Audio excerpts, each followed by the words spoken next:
여러분 안녕하십니까? 행복하고 기쁜 안식이 됩니다. 우리 어린아이들의 귀한 극찬 감사드립니다. 오늘은 저희 영적증명교재 위선에 대한 경고라고 하는 제 8장 이야기를 함께 말씀 나누도록 하겠습니다. 우리 먼저 사도행전 5장 1절에서 6절에 있는 말씀 함께 같이 보도록 하겠습니다. 사도행전 5장 1절에서 6절에 있는 말씀입니다. 찾으셨으면 제가 홀수절을 읽고요, 우리 짝수절은 성도님들께서 읽어주시면 감사하겠습니다. 말씀을 하기 전에 우리 잠깐 사도행전을 좀 정리를 하면, 우리 사도행전 1장은 어떤 내용이 있죠?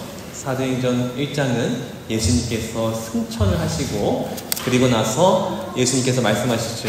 오직 성령이 임하시면 너희가 예루살렘과 유대와 또 사마리아와 땅끝까지 전파한다고 했는데, 근데 먼저 이 성령을 기다리라고 했어요. 그래서 쟤들이 다락방에 모여서 기다리고 있는 모습이 1장의 내용입니다.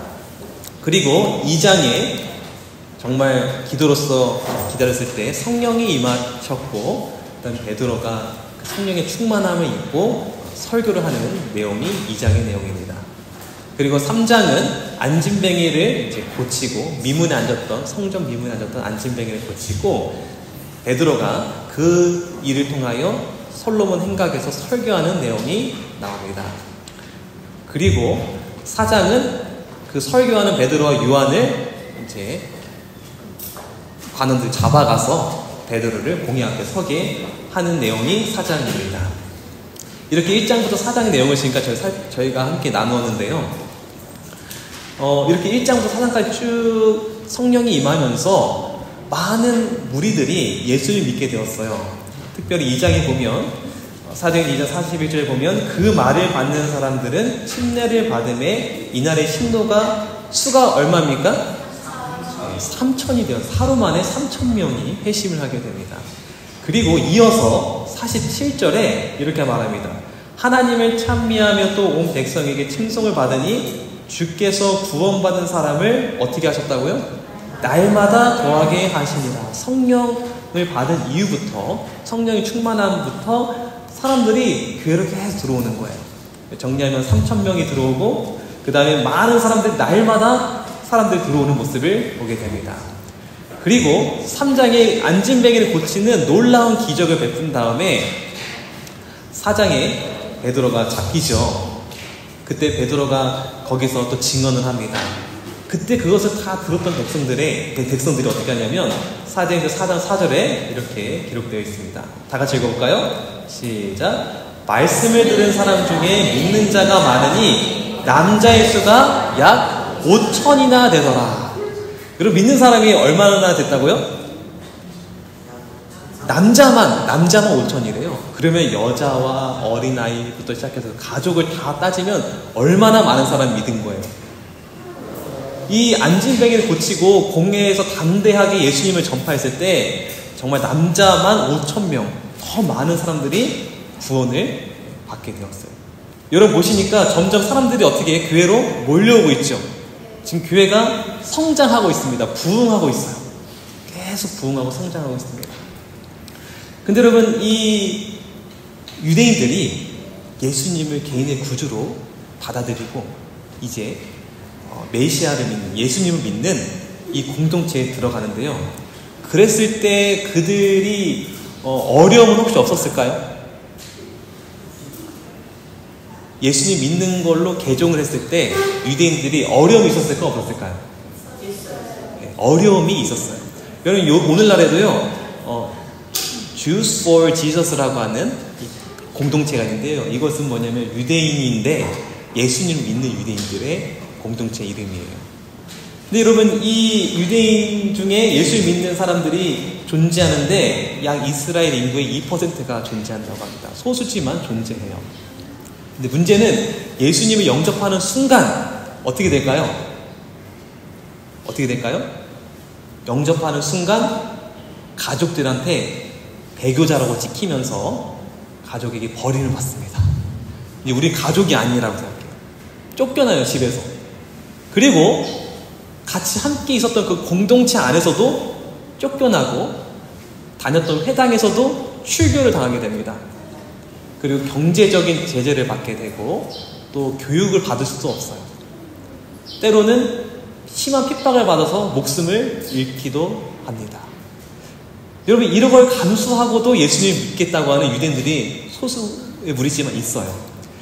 근데 그 당시에도 이렇게 예수님 믿는다고 했을 때 이런 비슷한 어려움이 있었다는 거예요.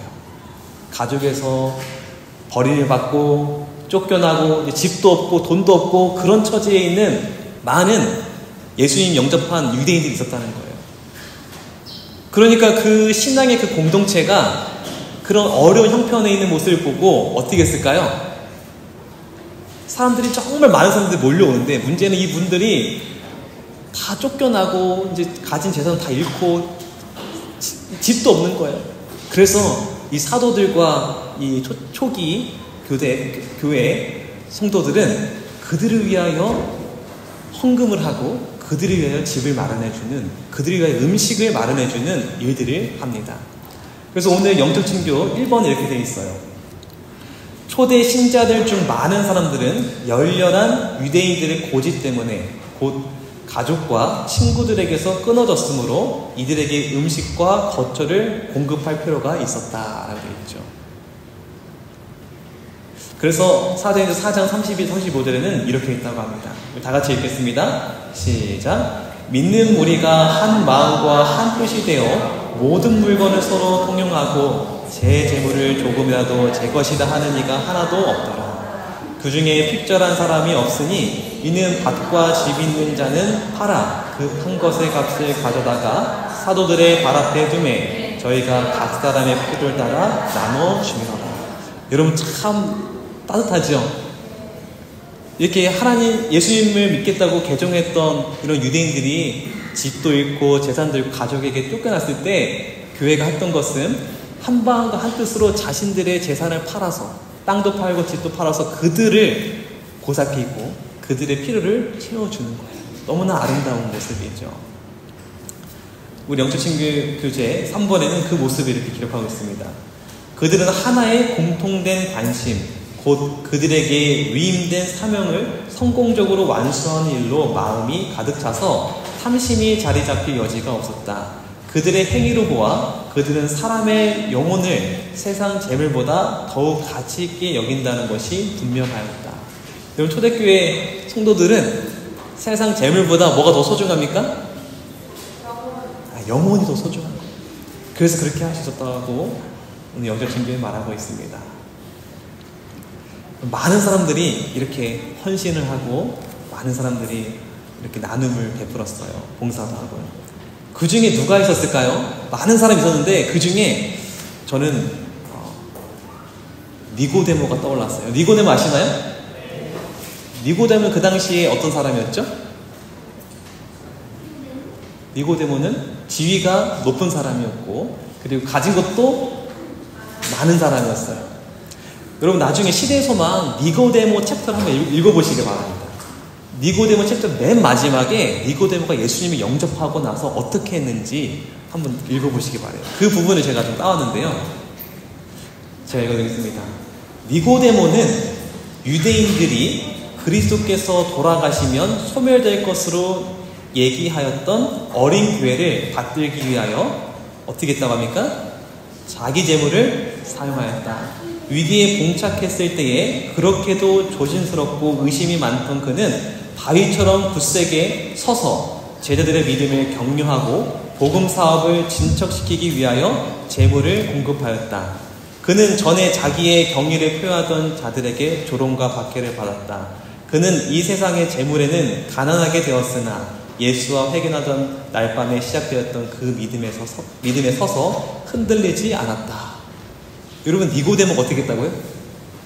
가난하게 됐다는 것은 어쩌면 그가 가졌던 모든 재산과 땅을 다 이때 팔아서 많은 어려운 사람들, 교회를 후원하고 많은 사람들을 도와준 것이 아닐까 생각이 듭니다.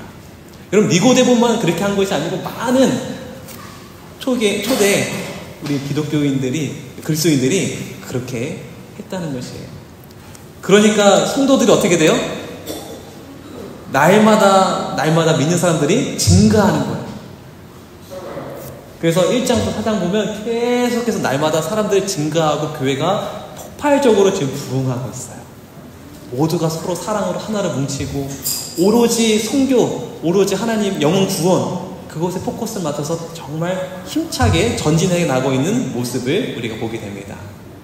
4장까지 그런 모습이에요. 그런데 문제는 5장, 우리가 방금 읽었던 5장이에요. 5장에서 갑자기 딱 교회가 멈춰버려요. 딱 막혀버려요. 여러분 5장 왜 막히죠?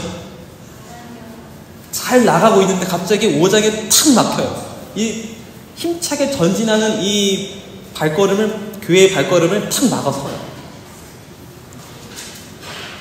무엇이 막았을까요? 베드로의 말에 의하면 이렇게 되어 있습니다. 사도행전 5장 3절 다 같이 읽어볼까요? 사단이 내 마음에 가득하여. 여러분 사탄이 역사하고 있었어요. 여러분 이렇게 잘 나가고 있는 거 사단이 가만 보고 있을까요? 아니에요. 사단도 가만 보지 않고 있어요. 사단은 어떻게든 이 교회를 무너뜨리려고 해요. 이 부흥의 불길, 이 사랑의 이 하나됨, 이거를 깨고자 얼마나 노력하는지 몰라요. 근데 5장에서 일부분 성공한 것처럼 보여요. 사탄이 아주 강력하게 역사했어요. 성령님도 강력하게 역사했지만 사단도 강력하게 역사해서 5장에 갑자기 교회가 성장이 팍 멈춰버리는 그런 모습을 보게 됩니다. 이 사단의 마음이 가득했다고 하는 그 인물은 바로 아나니아와 삽비라라고 하는 사람이었습니다. 여러분 잘 아시죠? 아나니아 삽비라 이야기. 여러분 만약 여러분 소유가 5천만 원짜리 어떤 소유가 있다고 생각해 봅시다. 땅이든 뭐 집이든 5천만 원짜리 소유가 있어요. 이걸 돈을 현금화하면 얼마를 받습니까? 5천만 원을 받죠. 그렇죠? 그리고 이 5천만 원을 반을 쪼개서 반은 나눔을 하고 반은 나를 위해 쓰는 거예요. 이렇게. 여러분 이 일이 죄입니까? 이 일이 죄입니까? 내가 어느 정도 내 소를 다 팔았어요. 팔아서 반은 내가 필요한 데 쓰고 반은 누군가 도와주는 거는 여러분 죄가 아니잖아요. 그쵸? 이건 죄가 아니에요. 근데 아나니아 삽비라가 한 것은 어떤 거냐면 소유를 팔아 그 값에서 얼마를 감춤해요. 여러분 만약 이게 죄가 된다면 지금 당장 우리의 모든 소유를 다 팔아야 돼요. 그러니까 우리의 필요도 우리가 필요할 부분은 우리가 써야 됩니다. 근데 여러분 이 아나니아 삽비라 한 것은 뭐냐면 그 값을 어떻게 했다고요? 감추었대요. 그 말은 무슨 말일까요? 여기 나눔을 하기로 했던 2,500 그리고 자신 거를 감추었대요. 이 감추었다라고 하는 표현은 어떤 표현이냐면 이제 이것이 없어지는 거죠. 2,500이 없어지죠. 그러면 이것도 2,500인 거예요. 그러면 이 소유도 뭐예요? 2,500이었던 거예요. 그게 감춘 거예요. 모르는 거예요. 사람들이 이게 얼마인지. 그래서 다 팔았는데 이게 2,500인데 그래도 결국 2,500을 다 헌신했다처럼 보이는 겁니다. 이해되셨나요? 감췄다는 표현이 이 표현이에요. 그래서 마치 전부를 다 들여서 큰 헌신을 했다고 보여져서 존경심을 받는 거예요. 그래서 아나니아 삽비라의 죄는 뭐 2,500을 자기가 쓰고 2,500을 나눔을 했다고 그 죄가 아니라 지금 이걸 감추고 마치 자기가 다 헌신한 것처럼 한 거예요. 그래서 사도 베드로가 아나니아 이렇게 말하죠. 베드로가 가로되 아나니아야 어찌하여 사단이 내 마음에 가득하여 내가 성령을 속이고 땅값 얼마를 감추었느냐.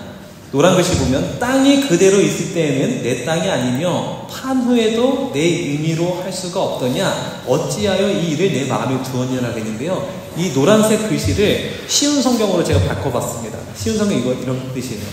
땅이 그대로 있을 때는 내 땅이 아니었느냐. 이게 무슨 말이죠? 땅을 안 팔면 이 땅 누구 거예요? 아나니아 삽비라 땅이에요. 다시 말해, 이 말은 무슨 말이냐면 안 팔아도 된다. 너 그냥 다 가져도 된다. 안 팔았어도 됐다. 이야기예요. 이해되셨죠? 안 팔았어도 됐다. 그게 뭐가 문제냐, 안 판다고 해서. 그렇죠? 그리고 두 번째, 팔고 난 다음에 그거를 내가 필요한 데 쓰거나 내 마음대로 하는 것이고 그게 뭐가 문제냐 라는 거예요. 이해됐죠? 근데 문제는 그것이 아니라 너가 마치 이 모든 거를 다 팔아서 큰 헌신을 한 것처럼 사람들에게 위장을 해서 속여서 그 존경심 받는 거예요. 문제는 거기에 있는 거예요. 뭐 이거를 지금 분위기가 어때요? 분위기가 다 헌신하고 그런 분위기잖아요. 근데 헌신 안 한다고 해서 그게 뭐가 문제냐. 그리고 그거를 판 다음에 너가 뭐 일부분 주고 이렇게 하는 그게 뭐가 문제냐 이거예요. 솔직하게 말하면 되지 않냐. 사실 그건 되지 않아요. 그렇죠? 근데 문제는 너가 전부를 다 들여 큰 헌신을 했다고 가장하고 위장했다는 거예요. 이건 뭐냐면 위선이에요. 위선. 차라리 솔직하게 내가 5천만 원을 팔았는데 2,500원 제가 쓰기로 하고 2,500원 제가 헌신하겠습니다. 이렇게 하면 되는데 그렇게 하지 않았다는 거예요. 마치 내가 엄청 큰 헌신을 한 것처럼 가장하고 위장했다는 거예요. 그럼 여기 아보카도가 있는데요. 이 아보카도 고르는 게 쉬워요? 어려워요? 어렵죠? 저도 종종 많이 실패를 합니다.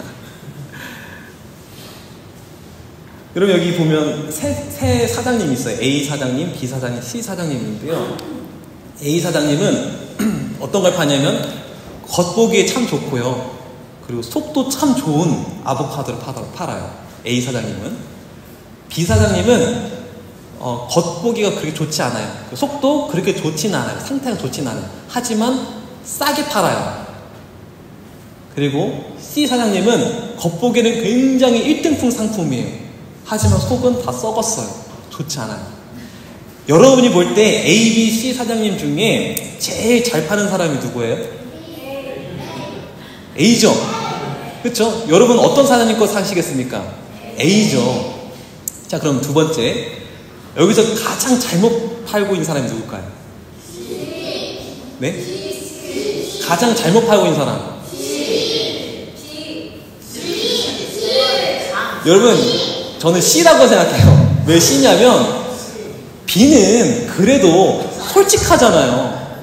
상품이 좀 안 좋은 거, 그리고 또 값싸게 팔잖아요. 그만큼 값싸게 팔잖아요. 적어도 뭐예요? 적어도 솔직하잖아요. 그렇지 않아요? 그런데 C는 어때요? C는? 다 알면서 속이면서 팔고 있잖아요. 그렇죠? 속이면서 팔고 있잖아요. 가장 어떻게 보면 나쁜 사장님은 C예요. C.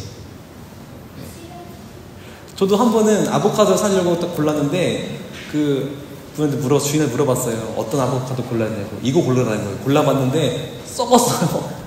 얼마나 실망감이 큰지, 속았다는 생각이 얼마나 그 실망감이 큰지 몰라요. 차라리 상태가 안 좋은 거면 제가 알잖아요. 여러분,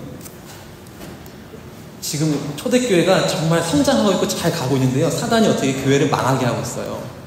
사단의 전략이 뭔지 아십니까? 사단이 교회를 망하게 하는 전략, 그의 최고의 전략이 뭔지 아십니까? 교회에 어떤 사람이 있게 하는 거예요?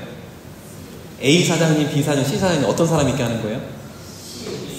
C 사장님들이 많으면, 이런 부류의 사람들이 많으면 교회는 망하게 돼 있는 거예요.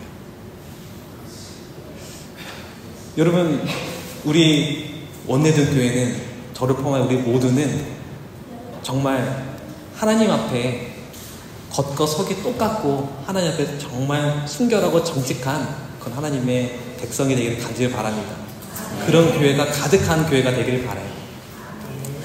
예수님 이렇게 서기관들에게 이런 말씀하셨어요. 화 있을진저 외식하는 서기관들과 바리새인들이여 회칠한 무덤 같으니 겉으로는 아름답게 보이나 그 안에는 죽은 사람의 뼈와 모든 더러운 것이 가득하도다.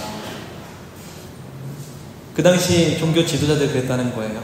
겉은 화려하고 정말 신앙과 믿음이 있는 것처럼 보이지만 실상은 죽은 사람이었다는 거예요. 영적으로 죽은 사람이었다는 거예요. 또 계시록 3장 1절에는 사대교회를 말하기를 내가 살았다는 이름 가졌으나 어떻게 했습니까? 네, 죽은 자로 돼요. 살아있는 교회 같지만 겉은 살아있는 것 같지만 속은 죽은 교회였던 거죠. 여러분 우리 원내는 교회는 이런 사대교회가 되지 않기를 간절히 바랍니다. 사단의 전략은 바로 그것이에요. 정말 무늬만 신앙인 형식적인 그런 신앙, 그런 사람들이 많이 늘어나게 하는 것이 사단의 전략입니다. 우리는 정말 그런 형식적이고 외적이고 무늬만 신앙인이 아니라 진실된 신앙인이 우리 모두가 되기를 간절히 바랍니다. 여러분 이런 사단의 전략에서 우리가 구원받는 방법은 무엇일까요? 이런 사단의 전략에서 우리가 승리하는 방법은 무엇일까요? 여러분 승리하는 방법은 무엇일까요? 여러분 야곱 이야기 아시죠? 야곱이 아버지 이삭을 속였어요. 어떻게 속였죠? 형처럼 가장을 했어요. 그렇죠? 형처럼 가장을 했어요. 그래서 팥죽을 만들어 갔어요. 근데 아버지가 이제 야곱을 만났는데 이렇게 말씀하십니다. 창세기 27장 21절 보면 야곱이 그 아비 이삭에 가까이 가니 이삭이 만지며 가로되 음성은 누구와 같대요? 음성은 야곱의 음성이나 손으로 만져보니까 누구예요? 에서의 손 같아요. 털을 이렇게 했잖아요. 입었잖아요. 그러니까 아버지가 눈이 잘 안 보여가지고 구별을 못하고 애son가 보구나 하고 축복을 해줬어요. 여러분 이렇게 속이는 자 이런 야곱이 되면 사단의 전략에 성공하는 것입니다. 근데 여러분 이 사단의 전략에서 우리가 승리하는 방법이 뭘까요? 야곱이 그 전략에 빠져서 실패했지만 나중에는 승리하게 돼요. 어떻게 승리하죠? 어떻게 승리합니까? 마지막에 야곱이 야복강에 가잖아요. 야복강에 가지고 천사랑 씨름하잖아요. 근데 천사가 물어봐요. 내 이름이 무엇이냐? 그 전에 아버지 만났을 때 아버지가 물어봐요. 내 이름이 무엇이냐 했더니 제 이름은 에서입니다라고 했어요. 그 가장했잖아요. 속였잖아요. 근데 천사가 이제 야복강에서 내 이름이 무엇이냐고 물었어요. 야곱이 뭐라고 말했을까요? 내 이름은 에서입니다라고 했을까요? 창세기 32장 20절에 말합니다. 그 사람이 그에게 이르되 내 이름이 무엇이냐 하니까 그가 그러죠 뭐예요? 저 야곱입니다. 야곱 뜻이 뭐죠? 속이는 자, 속이는 자입니다. 여러분 사단의 전략에 승리하는 방법이 뭐냐면 하나님께 있는 그대로 모습 그대로 솔직하게 진실되게 나아가는 거예요. 맞아요 예수님, 맞아요 하나님, 저 위선자예요. 맞아요 예수님, 저 야곱 같은 속이는 자입니다 하고 있는 모습 그대로 어떻게 하는 거예요? 나아가는 거예요. 여러분 그게 승리하는 방법이에요. 그게 축복받는 방법입니다. 그래서 야곱이 있는 모습 그대로, 그 연약한 있는 모습 그대로 하나님께 고백을 하고 나아갔을 때 이 천사가 내 이름을 다시는 야곱이라 부를 것이 아니요 이스라엘이라 부르라 하면서 새 이름을 선물로 주잖아요. 새 이름. 그 축복해 줍니다. 그 연약한 모습 그대로 여러분 나아가시기 바랍니다. 있는 모습 그대로 정직하게 하나님께 자복하시기 바랍니다. 여러분 혹시 하나님께 약속했던 건 못 지키겠으면 솔직하게 정직하게 하나님께 나아가서 있는 모습 그대로 나아가세요. 그냥 다 할 수 있는 것처럼 가장하지 마시고 나아가시면 돼요. 그냥 있는 모습 그대로 정직하게 하나님께 나아가시길 바랍니다. 그러면 하나님께서 저 여러분들을 축복하시고 저 여러분들을 새롭게 해주시고 새 이름을 허락해 주실 것입니다. 그리고 저 여러분 그 하나님의 은혜로 말미암아 변화되어서 그 힘으로 또 전진해 나갈 수 있을 것입니다.